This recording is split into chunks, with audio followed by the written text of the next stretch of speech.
कमांडरों की मौत से बुरी तरह बौखला गया है। इजराइल ने पिछले 7 दिनों में गाजा पर इतने ज्यादा बम बरसा दिए हैं कि 40% गाजा तबाह हो चुका है। और हालात ये हो गए हैं कि महज 10 फीट की दूरी से इजराइल के सैनिक और हमास के लड़ाके एक दूसरे पर खूनी हमले भी कर रहे हैं। देखिए सर।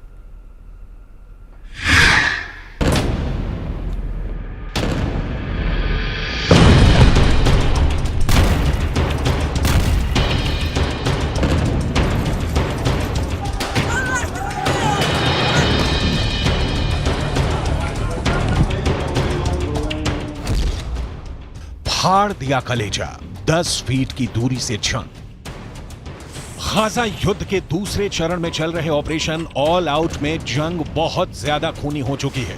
ताजा दावों के मुताबिक गाजा पट्टी वेस्ट बैंक में हमास लड़ाके इजरायली सेना पर टूट पड़े हैं, लेकिन हमास के इस आत्मघाती हमलों के चक्कर में उनके टॉप कमांडर और बेहतरीन लड़ाके मारे जा रहे हैं। इधर इजरायल की एयरफोर्स आसमान से पिछले 72 घंटे में 150 फाइटर जेट से 5000 हमले कर चुकी है, जबकि जमीन और समंदर से इजरायल की स्पेशल फोर्स ने हमास के 600 ठिकानों पर पिछले 24 घंटे में हमला किया है।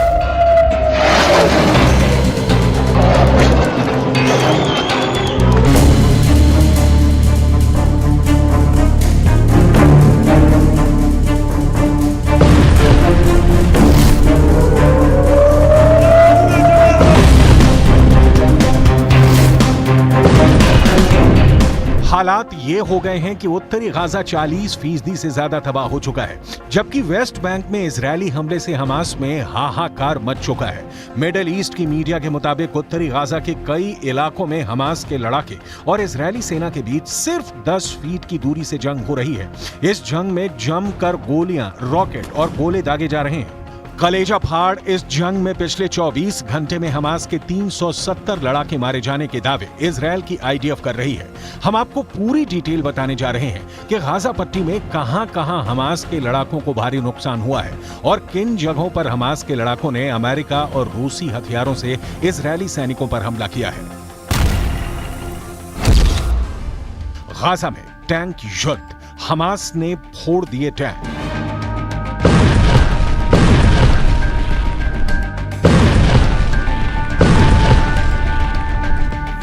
पश्चिमी और मिडिल ईस्ट की मीडिया के कुछ दावों के मुताबिक हमास के लड़ाकों ने इस बार सुरंग में वाकई में भयानक खून खराबे की तैयारी कर रखी है। दावा किया गया है कि सुरंग में मौजूद हमास के उन्हीं स्पेशल लड़ाकों को भेजा गया है जो ये मान चुके हैं कि वो अब कभी जिंदा सुरंग से बाहर नहीं आएंगे। यानी हमास के ऐसे लड़ाके इस वक्त इजरायली सेना पर सुरंगों से हमला कर रहे हैं जो अपनी जान की रत्ती भर परवाह नहीं कर रहे हैं, जबकि जमीन के ऊपर मौजूद इजरायल के आईडीएफ के सैनिक खुद की जान बचाते हुए हमास के एक-एक लड़ाके और कमांडरों की जानें लेने पर तुले हैं।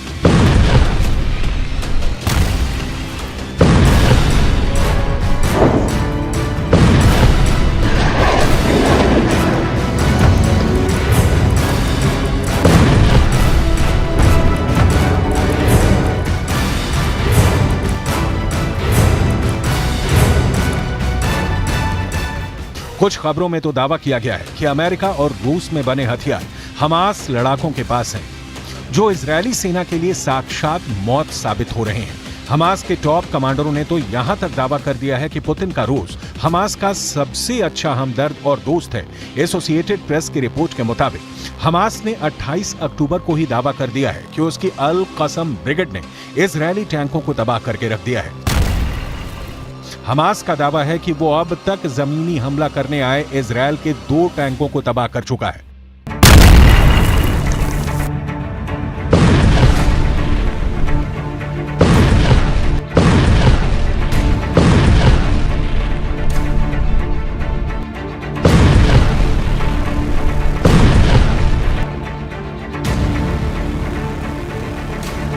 जरा आप हमास के 19 सेकंड के इस वीडियो को देखिए जो इस वक्त इंटरनेशनल मीडिया में हंगामा मचाए हुए है और इजरायल की बोलती बंद किए हुए है।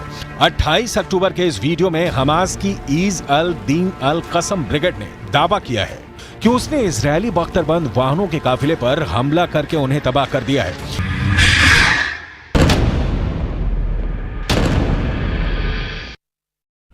तो इस वॉर से जुड़ी पल पल की खबर आपको बता रहे हैं। इजराइल ने दरअसल एक ऐसा बम तैयार किया है जो गाजा में बिना धमाके के आतंकियों की सांसें रोक देगा। इस बम से आग नहीं निकलती है। यह बम ऐसा धमाका करता है कि दुश्मन को संभलने का मौका ही नहीं मिलता। इसी बम के जरिए अब इजराइल गाजा की सुरंगों में आतंकियों के लिए कब्र तैयार करने का एक प्लान बना रहा है। देखिए आप भी।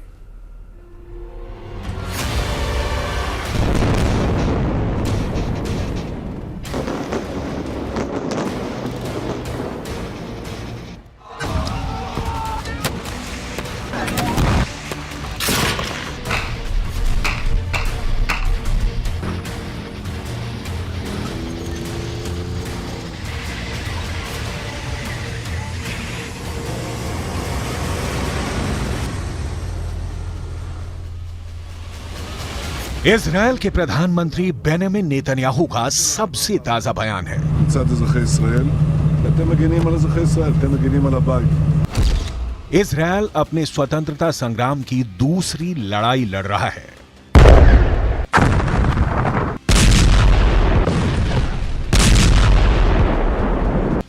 और इजरायल अपना यह स्वतंत्रता संग्राम जीतने के लिए पूरी ताकत से लड़ रहा है, पूरी हिम्मत से लड़ रहा है और जबरदस्त तकनीक का इस्तेमाल करके लड़ रहा है। और ऐसी एक बेहद खतरनाक तकनीक है स्पंज बम। गाजा जितना ऊपर है उससे कहीं ज्यादा नीचे है। गाजा की सुरंगों से लौटकर आए बंधकों ने यह खुलासा किया है कि हमास की सुरंगें मकड़ी के जाल की जैसी हैं, जिनसे कोई बाहर नहीं निकल सकता है।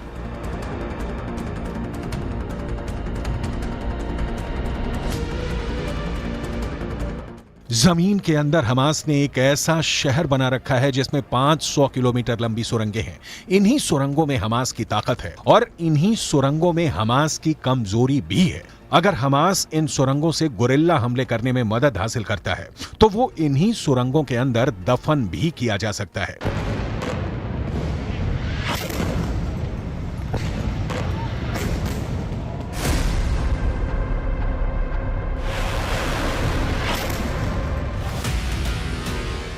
इन्हीं सुरंगों के अंदर अब इजरायल स्पंज बम डालने की तैयारी कर रहा है।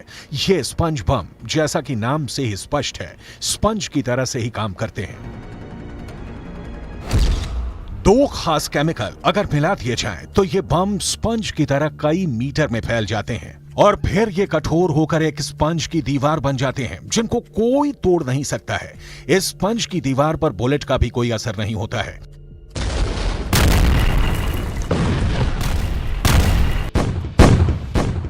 ऐसी एक प्रतीकात्मक तस्वीर हम आपको दिखा रहे हैं जिसमें दो बर्तनों के अंदर दो तरह के केमिकल बनाए जाते हैं और फिर उन्हें जैसे ही मिक्स किया जाता है स्पंज की एक बादल जैसी आकृति फौरन सामने आ जाती है। अगर यह तकनीक किसी गुफा के अंदर या फिर सुरंग के अंदर इस्तेमाल की जाए तो बहुत आसानी से यह सुरंग का मुंह बंद कर देगी। अब इसे एनिमेशन की मदद से भी आपको समझाते हैं। अगर सुरंगों के अंदर से बड़ी संख्या में हमास के आतंकी गुरिल्ला वार करने के लिए सुरंग से बाहर निकलने की कोशिश कर रहे हो तो यह स्पंज बम सारे के सारे आतंकियों को एक फॉर्म की दीवार बनाकर रोक देगा। युद्ध के मैदान में इसका उपयोग करने के लिए एक सिलेंडर का इस्तेमाल किया जाता है।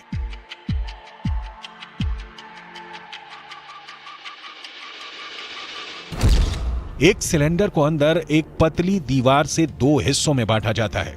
इन दोनों हिस्सों में अलग अलग दो केमिकल भरे जाते हैं और युद्ध के मैदान में इस सिलेंडर के अंदर मौजूद पतली परत को हटा दिया जाता है। फौरन ये दोनों केमिकल आपस में मिलकर एक स्पंज की दीवार का निर्माण करने में सक्षम हो जाते हैं।